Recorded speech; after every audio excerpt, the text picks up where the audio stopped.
시장의 주도주에 대해서 한번 세무사님과 얘기 나눠보도록 하겠습니다.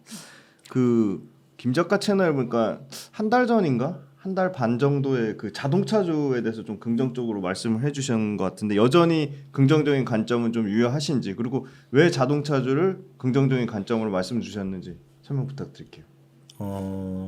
사실은 정확하게 기억은 네. 안 나지만 네. 그 방송에서 무슨 네. 말을 했는지 네. 논리가 무엇이었는지 정확히 기억 안 나는데 네. 하나는 기억이 확실히 나요. 네. 뭐가 나냐면 네. 지금도 그렇지만 네. 뭐 한 달 전, 두 달 전, 세 달 전에 거래소의 주도주 라인들을 네. 보면 네. 뭐 반도체가 꺾이기 전에는 당연히 주도주였고요. 네. 네. 꺾였어도 워낙 갑자기 꺾였기 때문에 다시 움직일 확률이 높으니까 반도체를 꼽을 수가 있었을 것이고 주다 산업에서. 네. 그리고 이제 뭐 제약바이오가 꼽힐 수도 있고. 근데 이제 그 다음에 큰 한 축을 담당했던 게 거래소에서 밸류업 관련주들이거든요. 네. 네. 근데 이제 아마도 자동차 관련주는 제가 밸류업 관련주랑 엮어서 설명을 드렸던 것 같은데 밸류업 관련주 하면은 보통은 금융주가 뭐 네. 90%의 네. 지분을 네. 차지하고 있습니다. 네. 밸류업 하면 금융주. 네. 그리고 금융주에서 은행주, 보험주, 뭐 증권주, 특히 그 중에서도 이제 은행주와 대장주로 KB 그리고 신한 뭐 이런 네. 애들이 움직였겠죠. 네. 그런데 과연 밸류업이 무엇이냐 했을 때 저PBR주, 저퍼주 이익이 많은데 주주들한테 배당 좀 더 줘. 네. 그 회사 좀 잘 운영해봐. 뭐 이런 거거든요. 네. 회사를 성장을 잘 시킨다면 밸류업이 대상이 될 수도 없어요. 네. 왜냐하면 성장이 많이 되는 회사는 퍼가 절대 낮을 리가 없거든요. 우리가 저퍼와 고퍼, 네. 저PBR과 고PBR을 나누는 가장 큰 기준은 이익 대비 또는 총 자산 대비, 순 자산 대비 주가가 높냐 낮냐인데 네. 같은 이익인데 주가가 다르다는 얘기는 같은 이익에서 주가가 높은 애는 분명히 또 다른 좋은 게 있다는 얘기예요. 이익 네. 말고. 네. 그게 바로 성장이거든요. 네. 그래서 우리는 저PBR보다 고PBR이 나쁘다고 할 수 없습니다.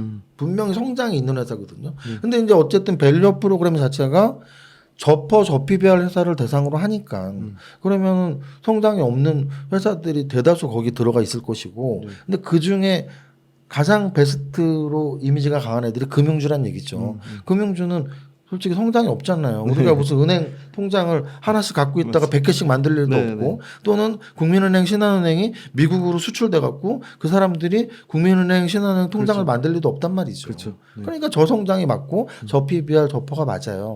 그런데 가만히 눈을 더 넓게 봐서 여러 산업들을 보니 자동차주도 지금 굉장히 네. 저PBR이라는 얘기죠. 네. 그러면 적어도 같은 저PBR, 같은 밸류업 프로그램의 대상이라고 봤을 때 국민은행, 신한은행보다 현대차, 기아가 좀 더 경쟁력이 있지 않을까?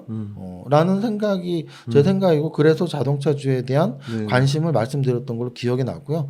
그런 관점이라면 그러면 은행업보다는 금융업보다는 자동차업이 우리나라에서 성장산업 그렇죠. 맞죠? 맞죠. 네. 왜냐하면 저도 사실 외국 생활 캐나다에서도 뭐 2년 살다 네, 오고 네. 뭐 이렇게 아이들이 있으니까 1년에 두세 달씩도 왔다 갔다 한 적이 있는데 외국 나가서 늘 반가웠던 건 삼성전자, LG전자의 네, 네. 가전제품들 네. 그리고 현대차의 자동차거든요. 제가 외국 나가서 신한은행, 국민은행 때문에 자랑스러웠던 적은 단 한 번도 없단 말이에요. 네. 심지어는 네. 중국에 가면 오리온 초코파이를 볼 수 있고 그렇죠. 네. 뭐 미국에 가면 네. 불닭볶음면을 볼 수 네. 있대잖아요. 근데 저는 신한은행, 국민은행 때문에 자랑스러웠던 적은 없습니다. 네. 무슨 뜻이냐면 네. 성장 산업이라는 거의 기본 베이스에서 성장하고 있는 회사인 것도 있고 또 하나는 결국은 수출 경쟁력이 있어야 되거든요. 수출을 하지 않고서는 더 이상 성장 산업, 성장 기업이라고 할 수 없습니다. 왜? 우리나라 인구는 정해져 있잖아요. 네. 더 늘기는커녕 이제는 줄 수도 있단 말이죠. 인구 절벽이라는 말이 거의 뭐 고유명사처럼 모든 전 국민들이 알 수 있는 단어잖아요. 인구 절벽이란 말이. 이제 인구가 늘어나지가 않습니다. 그런데 해외 수출이 없다는 얘기는 그 기업은 굉장히 혁신적인 상품을 만들어서 현대 상품을 다 안 쓰게 만들고 새로운 상품을 쓰게 만들어야 되는데 은행업, 보험업엔 그런 게 거의 힘들다는 얘기죠. 네. 그래서 이익은 많이 날지는 몰라도 저퍼일지는 몰라도 고성장은 아닐 것이다. 그럼 자동차 산업 같은 경우는 그래도 방금 말씀드린 수출이 여전히 되고 있다는 거. 또 하나는 자동차 산업 자체가 아까 제가 말씀드렸던 기존에 쓰고 있던 거를 바꾸고 싶어 해서 그럴 확률이 있는 산업이라는 거죠. 가솔린 자동차에서 전기차 그리고 수동차에서 네. 자율주행차로 바뀔 수 있는 상품들이 개발이 되고 있기 때문에 자동차 산업을 언급했습니다. 네. 현대차가 최근에 2분기 실적 나왔을 때 테슬라가 영업이익 6.7로 바닥 찍었을 때 이 현대차는 10% 넘는 이익률을 기록할 정도로 엄청 실적이 견조하더라고요. 전기차 관련돼서도 현대차가 북미하고 유럽에서 꾸준히 3, 4위권 유지하는 거 봤을 때는 현대차 미래가 밝지 않나 싶습니다. 그 최근에 주도주 중에 제약바이오가 빠질 때 8월 5일 날 급락 나올 때도 그 다음 날 가장 크게 반등 나왔고, 사실은 제약바이오가 기존의 뭐 전통 제약사 말고 이 이중항체 플랫폼인 뭐 그 리가켄바이오, 그다음에 뭐 ABL 바이오, 그다음에 알테오젠 이런 회사들 주가도 좋은데 최근에는 대형주 단의 삼성바이오로직스, CDMO 하는 위탁 생산하는 삼성바이오로직스까지 주가가 굉장히 전체적으로 다 좋아지고 있는데, 그 제약바이오 세무사님 보시기에 어떤 투자 관점으로 접근을 해야 되고, 제약바이오 중에 세무사님 보시기에 제일 그래도 유망한 그 섹터, 제약바이오 중에 어떤 밸류체인 중에 골라주신다면? 일단 제약바이오 산업, 제약바이오 관련주들에 대해서 좋게 보냐 나쁘게 보냐를 네. 먼저 말씀을 드리면 네. 저는 이제 좋게 보고 있고요. 네네. 그 좋게 보고 있는 이유는 네. 일단 첫 번째는 이미 말씀하셨네요. 저는 주식 투자를 하면서 가장 중요하게 보는 게 주가거든요. 네네. 주가가 좋으면 그 업종을 저는 좋게 보고요. 네네. 주가가 안 좋으면 그 업종을 좋게 보지 않습니다. 그래서 그런 관점으로 본다면 말씀하신 것처럼 가장 최근에 한 달 정도를 집계해서 전 업종을 살펴본다면 네. 제약바이오가 거의 압승이거든요. 그러니까 네. 거의 전 업종 네. 대비로 가장 좋아 보이는 가장 주가가 잘 움직인 거를 꼽아보라면 제약바이오, 뭐 방산, 조선주 정도가 있는데 네. 그 중에서도 전체적으로 시가총액까지 다 고려해서 하나만 꼽으라면 사실 제약바이오거든요. 왜냐하면 네. 제약바이오의 시총이 제가 말한 조선업이나 방산업의 뭐 3배, 5배를 훨씬 넘어섰습니다, 지금. 그래서 업종 내 시가총액까지 고려해서 하나만 꼽자면 제약바이오가 맞고요. 그러면 주가 움직임이 가장 좋았는데, 그러면 여태까지 왜 좋았는지 또 앞으로 뭐가 있길래 네네. 좋은지에 대한 분석이 가장 중요하고요. 네네. 몇 가지 들 수가 있는데 네. 첫 번째는 그러니까 두 가지로 말씀드릴게요. 그리고 미국의 이야기인데요. 네. 미국에서 가장 큰 게 지금 두 가지입니다. 네. 하나는 대선이고 하나는 금리 인하거든요. 네네. 이 두 가지 재료에 두 가지 재료가 다 호재거리인 네. 몇 안 되는 거의 유일한 업종이 제약 바이오예요. 네네. 왜냐하면 일단 금리 인하부터 말씀드리면 네. 우리가 금리 인하 시기에 가장 주가 상승 원동력이 되는 업종은 미래의 그렇죠. 이익 가치가 네. 크고 네. 현재 이익이 없는 회사들. 네네. 현재 올해는 이익이 없고 내년엔 조금 생길 것 같고 네네. 근데 10년 후 20년에는 엄청 많은 이익이 날 것 같은 회사가 네네. 금리 인하 시기에 가장 좋은 거거든요. 네. 제로금리 시기일 때 특히 그렇습니다. 제로금리 시기일 때는 오늘의 이익보다 100년 후의 이익이 큰 회사가 훨씬 좋아요. 왜? 제로금리는 미래 이익을 땡길 때 할인율이 없기 때문이에요. 그래서 올해의 이익과 10년의 이익에 할인율이 없으니까 똑같이 인정을 받아요. 그래서 미래의 이익이 클수록 훨씬 유리하거든요. 그러면 우리가 오늘의 이익보다 미래의 이익이 큰 업종 하나만 말하라 그러면 역시 제약바이오죠. 왜? 제약바이오는 오늘은 이익은커녕 손실만 나고 있어요. 네네. 예를 들어 특히 신약개발이 그렇죠. 네네. 이익이 하나도 안 나고 비용만 막 지불되는데 신약개발이 터지기만 하면 5년 후, 10년 후에 엄청난 이익을 모을 수가 있는 업종이 제약바이오거든요. 야, 제약바이오에서 무슨 이익을 내냐? 나 하나도 못 봤다. 왜 하나도 못 봐요? 지금 세계적으로 가장 네. 시가총액이 커지고 있는 산업이 제약바이오고 우리의 목숨을 구한 것도 아니고 다이어트를 구했기 때문에 유럽의 시가총액 1위도 바뀌었고 맞습니다. 미국에서도 지금 시가총액이 제약바이오들이 짝짝짝 올라온 이유가 바로 다이어트를 구했기 때문이에요. 야, 너네 다이어트 힘들었어? 이약이나 먹어봐. 근데도 시가총액 공이 하나 더 붙었단 말이죠. 그러면 우리의 목숨을 구하는 암을 이기는 이런 것들이 하나씩 계속 나온다면 그 기업들이 다 시가총액이 공 하나씩 늘어날 거란 말이에요. 근데 그게 언제 가장 유리하다고요? 금리 인하 시기에. 근데 지금 금리 5% 이상의 금리를 지금 1년, 2년 버티고 있었는데 이제 금리가 떨어진다며. 그럼 당연히 제약바이오가 눈에 들어와야 되는 시기가 맞고요. 두 번째는 아까 말씀드린 미국의 대선인데요. 지금 미국의 대선이 이제 3개월 남았으니까 이제는 뭐 바이든이 치매 걸려서 이런 말 할 필요도 없잖아. 대통령 후보가 네. 바뀌었으니까. 네. 트럼프 나쁜 놈이 할 필요도 없어. 왜? 이미 대통령 한번 했었잖아요. 뭐 대통령 할 때 그럭저럭 적당히 했으니까. 그럼 이제 서로는 결국 정책 싸움이 나올 시점이란 네. 얘기죠. 정책에서 지금 하나씩 나오고 있는데 우리나라도 그렇지만 미국은 특히나 제약업이 대선에서 굉장히 이슈가 될 때가 있어요. 약값 때문에. 뭐 약값이 비싸다. 뭐 그래서 이 약을 더 대중화시키고 많은 사람들한테 약의 혜택이 갈 수 있게. 우리나라는 사실은 워낙 보험이 잘 돼 있으니까 이게 비싼 약을 보험 수가에 반영될 거냐 안 될 거가 이슈라면 네. 미국은 보험 자체도 비싸고 하니까 이 약을 진짜 뭐 아픈 사람들한테 좀 대중화시킬 수 있냐 없냐가 되게 이슈인데 사실은 웬만한 후보들은 다 약 먹게 해주겠다고 하겠죠. 그래서 대선 때 제약바이오가 이슈가 되고 특히 호재가 될 확률이 높고 그리고 금리 인하 때 제약바이오가 호재일 확률이 높은데 지금은 딱 대선의 시기 금리 인하의 시기이기 때문에 제약바이오가 1순위로 주목을 받고 있고 실제 주가가 그렇게 움직이고 있습니다. 근데 거기에 추가로 아까 제가 말씀드렸지만 다이어트 때문에 미국 또는 유럽의 제약사들이 올랐어. 그럼 우리나라도 다이어트 관련주들이 오르는 거잖아요. 네네. 근데 지금 세계적으로 코로나가 다시 한번 네네. 나오고 있다고 해요. 네. 그래서 지금 그게 일주일, 2주일 전부터 코로나 관련주들이 네, 맞아요. 그 진단시약 관련주들이나 이런 애들이 또 움직이고 있어요. 그러니까 네. 지금 여러모로 우리가 뭐 바둑으로 치면 꽃놀이패라고 말하는데 이쪽도 좋고 저쪽도 좋고 저것도 좋고 이런 업종의 특성이 지금 제약바에서 나오고 있습니다. 금리나 대선, 코로나 등의 질병들이 다시 한번 움직이고 있다. 네.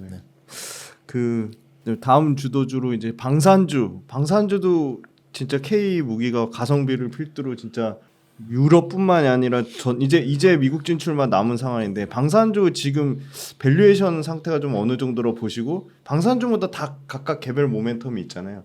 이 세무사님 보시기에 방산주 중에 뭐 하나에어로스페이스, 뭐 현대로템, LIG 넥슨, 뭐 하나시스템 이런 다양한 회사, 한국항공우주까지 이런 회사들 중에 좀 그래도 매력적으로 보시는 기업이랑 뭐 이유까지 설명해 주시면 좋을 것 같습니다. 일단은 제약바이오랑 방산 네. 지금 두 가지 업종에 대한 이야기를 했으니까 네. 뭐 2차 전지도 얘기했으면 세 가지 업종 제가 업종의 특성을 주가로 설명드릴 수 있어요. 네. 왜냐하면 저는 주가를 가장 중요하게 보는 사람이기 때문에 네. 주가를 보지 않고 2차 전지는 앞으로 더 좋을 거야. 네. 방산도 좋을 거야. 네. 뭐 제약바이오 좋을 거야. 다 그렇죠. 좋겠죠. 다 좋은데 현재의 주가의 위치가 네. 어디냐가 되게 중요한 거거든요. 네. 예를 들어 이런 거예요. 1년 반 전 여름에 2차 전지는 좋을 거야 했지만 그 2차 전지는 진짜 좋아서 주가가 10배씩 올라갔었단 맞습니다. 말이에요. 네. 그러면 주가가 10배 올랐으니까 계속 이거보다 더 좋을까를 고민해야 되는데 주가를 고려하지 않으면 계속 좋을 거야 밖에 안 나오거든요. 그래서 지금 업종별로 주가의 위치가 어느 정도인지를 파악하는 게 중요한데 예를 들면 2차 전지는 이런 거예요. 2차 전지는 바닥이다라고 말할 수는 없지만 고점 대비 조정을 되게 많이 받았다라고 말할 수는 있죠. 그럼 그런 위치에서의 특징은 뭐냐면 당장 오른다라고 말할 수는 없지만 크게 뭐 폭락을 할 확률은 낮아졌고 그리고 또 하나는 언젠가 고개를 서들면 그래도 또 주가 상승 탄력을 받을 수 있어 정도의 위치인 거예요.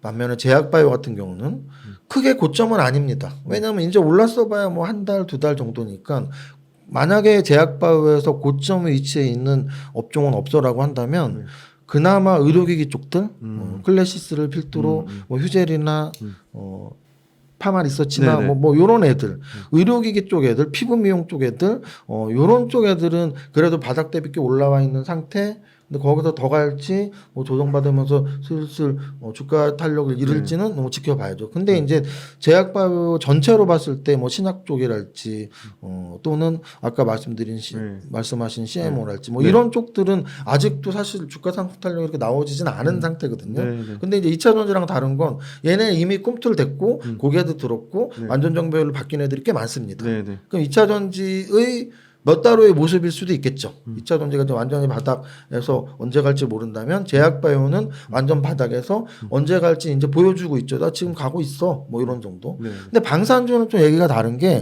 방산주는 제가 그냥 방산주 여전히 좋습니다라고 말할 수는 없어. 왜? 그 위치로 봤을 때 하나 에어로스페이스는 지금 바닥 대비 거의 5배 이상 네네. 굉장히 올라서 고점에 있는 상태예요. 네네. 그리고 순환매가 돌고 있는데 네. 하나 에어로스페이스의 주가가 가장 크게 올랐고 맞습니다. 그 다음 두 번째로 오른 게 LIG 넥슨이 네. 올랐습니다. 네네.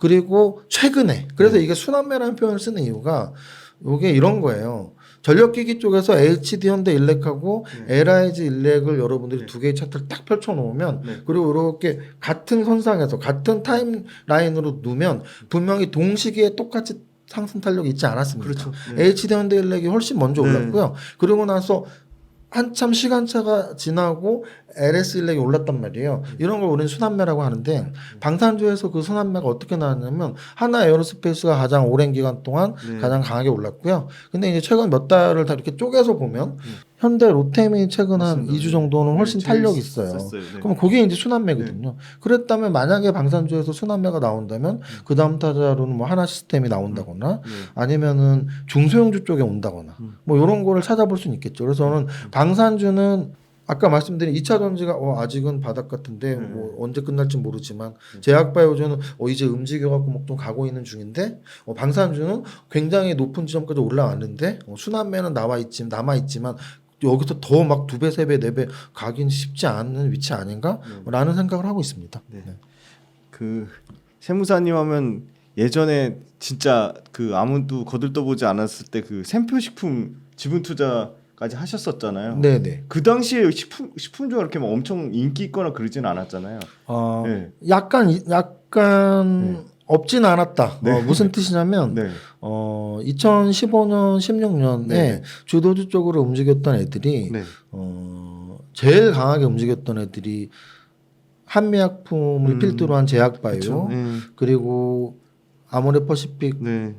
필두로 했던 화장품 관련주들 그리고 컴투스나 웹젠 네. 이런 게임주들 네. 이런 애들이 사실은 이제 주도주 라인을 머금고 있는 주도 산업이었거든요. 근데 이제 거기에 걔네만큼은 아니더라도 바로 그 다음 단계의 상승률이 높았던 애들이 음식료주였어요. 그래서 이제 그때 주도주는 음식료주에서 농심, 네. 오뚜기 이런 애들이 바닥 대비 한 3배, 4배 올라갈 때였고 그래서 이제 제가 그 당시에 되게 오래 지난 얘기니까 뭐 말씀을 드리면 왜냐면 저희가 뭐 뭘 갖고 있다는 말씀을 드릴 필요는 없지만 그렇죠. 그거 지난 얘기니까 네. 네. 그 당시에 왜 음식료주 또는 샘표식품에 관심을 가졌었냐면 저런 거예요. 저는 이제 뭐 되게 일찍 젊은 나이에 돈을 벌어서 네. 금액이 계속 커지면서 단기 매매 위주로 주식 투자를 하고 있었는데 중장기 투자로 바뀌던 시기였습니다. 네. 그래서 이제 단기 매매와 중장기 투자의 차이점을 저는 중장기 투자는 되게 오래 1년, 2년, 3년 갖고 있는 종목들 그리고 이익이 계속 내야 되고 브랜드 가치가 있어야 되고 이렇게 업황에 흔들리지 않는 근데 중장기 투자의 대명사는 사실 워렌 버핏이잖아요. 네네.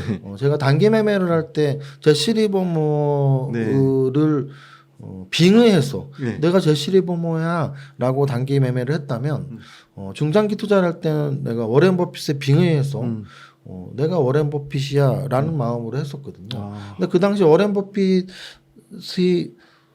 애플도 그렇게 많이 사지 않았을 때 네. 그래서 워렌 버핏 하면 우리가 보통 그 한 10년 전 네. 이렇게 검색을 해보면 네. 음식료주에 대한 투자가 굉장히 많았습니다. 하인츠, 맥도날드, 네. 코카콜라. 코카콜라. 그리고 그 워렌 버핏의 메시지는 명확했어요. 쉬운 거. 야, IT 산업 어렵잖아. 저거 사기치는 걸지도 몰라. 언제 망할지도 몰라. 네. 또는 언제 그 기업보다 더 기술력 좋은 애가 들어올지도 몰라. 그런데 코카콜라 30년, 40년 동안 우리 코카콜라만 먹었잖아. 맥도날드 다른 햄버거 나와도 맥도날드가 언제나 이겼잖아. 하인츠? 야, 하인츠 케첩 다 먹고 있잖아. 근데 우리나라로 치면 사실은 샘표광장 다 먹고 있잖아. 네. 였거든요. 그래서 그래 내가 워렌 버핏이니까 음식료주에서 샘표식품 사면 되겠네. 그래서 그 당시에 사실은 한 2천억짜리 샘표식품을 9.8% 한 200억 정도 갖고 있었습니다. 네. 뭐 그 종목에만 몰빵했던 건 아니고 저는 기본 원칙이 분산 투자니까 네네. 뭐 분산 투자를 하는 과정에서 그거는 좀 중소형주에 들어가는데 그런데 그때 결심한 게 사실 하나 있죠. 다시는 5% 지분 공시 안 해야 되겠다. 그래서 1조 이하의 큰 금액을 들어가면 또 5% 지분 공시 나올 수도 있으니까 그래서 그 다음에 좀 조심하고 있는 편입니다. 그 질문 드린 이유가 이 한 가지를 골라주시면 좋을 것 같아요. 지금 시장에 엄청 주도주 아까 방산도 말씀 주셨고 제약바이오도 말씀 주셨는데 그 회사들의 주가가 조금 빠졌을 때랑 아니면 사람들이 아예 관심이 전혀 없는 바닥권에서 뭐 박박 끼고 있는 뭐 저가항공사 LCC가 될 수도 있고 여행 레저가 될 수도 있고 최근 아니 주가는 좋았는데 지금 전혀 회복 기미가 안 보이는 뭐 엔터주가 될 수도 있고 이 세무사님 개인적으로는 단기적으로 투자 관점으로 보면 주가 박살나서 바닥권에서 박박 기는 그 산업이 더 유망하다고 보시는지 아니면 최근에 주도주가 그래도 조금 조정 나오면 그래도 비쌈에도 불구하고 그 최근에 주도주 조정 나온 거 사는 게 더 유리한 투자 전략이라고 보시는지. 근데 이건 사실은 네. 이제 투자 전략에 대한 질문이잖아요. 네. 그럼 이제 투자 전략에 대한 질문은 네. 그 앞에 전제 조건이 있어야 돼요. 그렇죠. 무슨 뜻이냐면 네. 제가 말씀드렸지만 단기 매매 투자 전략인지 아니면 중장기 투자 전략인지가 완전히 달라지고요. 네. 그래서 결국은 제가 아까 말씀드렸던 음식료주에 대한 관점, 뭐 내가 샘표식품을 사고 이런 것들은 몇 년 동안의 중장기 투자에 대한 관점이었고요. 반대로 야 최근에 뭐 반도체 주가 쫙 오르다가 한번 퉁 네네. 떨어졌으면 또 반등 급하게 줄 확률이 높잖아. 이런 거 어떻게 보면 단기적인 또 주가 그렇죠. 움직임이란 말이죠. 네. 또는 2차 전지를 단기 매매로는 지금 볼 단계는 아니란 말이에요. 네네. 2차 전지는 거래량도 죽어 있고 네네. 바닥권에 있기 때문에 야 이거 2차 전지 한 6개월 1년 있으면 오르지 않을까? 요거 이제 중장기 투자 관점이죠. 그래서 여러분들이 두 가지를 생각해야 돼요. 내가 어떤 사람이냐, 내가 축구를 잘하는 사람이냐, 야구를 잘하는 사람이냐는 저는 모르거든요. 이 영상을 보는 여러분들이 직접 아시는 거지. 그래서 내가 스스로 생각하기에 축구를 잘하는 사람인지 야구를 잘하는 사람인지 1초도 생각 안 하고 답이 나오잖아요. 왜? 해봤으니까. 이거는 1초도 안 나오고 아마 다 나오지 않을까요? 축구 한번 우리 중고등학교 때 쉬는 시간에 다 축구 해봤을 거 아니에요. 네네. 야구도 뭐 동네에서 글러브 한번 시켜봤을 네네. 거 아니에요. 둘 중에 뭘 잘하는지 너무나 잘 안다고요. 똑같습니다. 주식 투자자한테 당신 단기 매매 잘해 중장기 투자 잘해 하면은 사실은 바로 1초 만에 답이 나와야 돼요. 그게 정상이고요. 그런데 답이 안 나오는 분이 많습니다. 왜? 네. 안 해봤기 때문에. 네. 단기 매매를 어떻게 해야 되는지도 모르고 중장기 투자를 어떻게 해야 되는지 모르고 아닌데 분명히 텀이라고 했으니까 매매 텀이 1년 갖고 있으면 중장기고 일주일 있다가 팔면 단기 매매라고 했잖아요. 근데 실상은 그렇지가 않아요. 실상은 어떤 경우가 많냐면 나는 한 2주일 있다가 한 5% 먹고 팔려고 샀다가 물려서 2년 갖고 있는 거잖아요. 그럼 그게 과연 중장기 투자를 했을 때 그렇지도 않아요. 왜? 1, 2주 안에 5% 먹으려고 했으면 그건 분명히 중장기적인 가치를 보고 한 게 아니고 어떤 재료 때문이거든요. 재료 때문에 들어갔다가 물려서 오래 갖고 있다고 중장기 투자 전략이 아니란 말이죠. 그래서 결국은 해봐야 돼요. 해본다는 얘기는 내가 일주일 안에 샀다 팔았다도 해보고 또는 나 이건 1년 2년 갖고 있을 거야. 생각해서 1년 2년 갖고 있기도 해보고 그럼 이제 결정이 되겠죠. 나는 중장기가 맞구나. 단기가 맞구나. 그 이후에 전략이 나오고 업종이 나오는 건데요. 만약에 그러면 일단 이 영상을 보시는 분 중에 그게 답이 없으면 혼자 스스로 생각하시면 되고 답을 내신 분들에 한해서 말씀을 드릴게요. 중장기 투자를 하시려는 분들은 사실은 기술주 쪽에서는 2차 전지가 가장 좋겠죠. 왜? 2차 전지는 거래가 빠져 있고 주가가 안 움직이고 있으니까. 그런데 그 중장기 투자의 시작점이 언제냐의 문제예요. 근데 시작점은 바닥을 다진 이유가 좋은데 그 시작점이 아직은 아닐 수도 있다라는 말씀을 드립니다. 아직은 아닐 수도 있을 것 같은데. 그다음 IT 쪽은 아니지만 그래도 성장 라인에서 게임주하고 엔터주가 있어요. 저는 게임주하고 엔터주도 굉장히 좋은 타이밍이라고 봐요. 그리고 종목별로 시작을 하고 있는 애들도 있고 특히 게임주 쪽은 그럼 게임주 쪽의 시작한 애들을 노리시거나 또는 엔터주 쪽에서 아직은 시작을 안 했지만 또 바닥을 다지고 있는 애들이 언제 시작할지를 기다려보는 거. 그래서 2차 전지, 게임, 엔터 여기서 하나 더 말씀드린다면 AI 반도체 쪽 말고 AI 소프트웨어 쪽이 있어요. AI 소프트웨어 쪽에 뭐 AI 의료기기도 있었고 AI 챗GPT도 있었고 여러 가지가 있었는데 걔네도 대부분 고점 대비 반토막이 났거든요. 그럼 걔네도 좀 지켜볼 필요는 있다는 얘기입니다. 그게 나는 한 1년, 2년 볼 거야. 이쪽 분들이고요. 오히려 단기 매매 쪽에서 아까 말했지만 반도체나 또는 제약바이오나 또는 방산주나 이런 애들을 또는 전력기기나 저는 이런 걸 오히려 단기 매매라고 표현하고 싶은데요. 그 이유는 뭐냐면 정고점 근처에 있는 애들은 정고점 돌파하면서 20, 30% 오버슈팅을 쉽게 오르거든요. 사실은 전고점 근처에 있는 애들 사서 한 달 안에 전고점 돌파해서 20-30% 한 달에 30% 오르면 굉장히 좋은 단기 매매 전략 아닌가요? 네.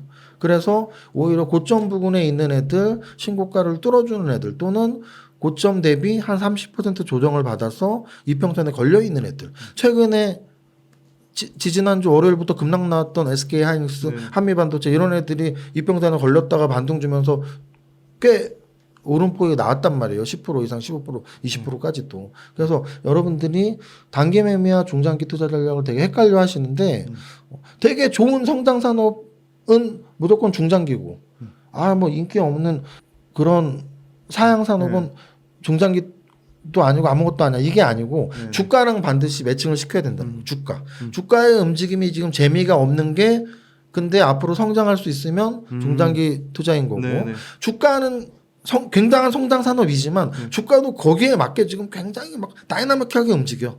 원래 단기 매매는 다이나믹한 데에 들어가는 거거든요. 네, 네. 왜냐하면 단기 매매의 특징이 뭐냐면 위아래의 고점의 변동폭이 커야지 단기 매매에서 승부를 볼 수가 있는 겁니다. 네, 네. 오늘 10,000원에 움직이는 종목이 2주 안에 9,000원에 갈 수도 있지만 11,000원에 갈 수 있어야 돼요. 그래야 내가 손절이 10% 나올 수도 있지만 이익이 10% 나올 수도 있는 거거든요. 그런데 바닥도 아직 다지지도 않았고 거래량도 없는 애들은 오늘 10,000원에 움직이는 게 1, 2주 안에 9,000원이나 11,000원에 안 오고 그냥 계속 10,000원일 확률이 높은 거죠. 이렇게 좀 여러분들이 구분을 해서 생각하실 필요가 있습니다. 반드시 산업도 중요하지만 현재 주가 움직임이 얼마나 탄력적인지 아닌지에 따라서 단기 매매와 중장기를 구분하셔라라고 말씀드립니다.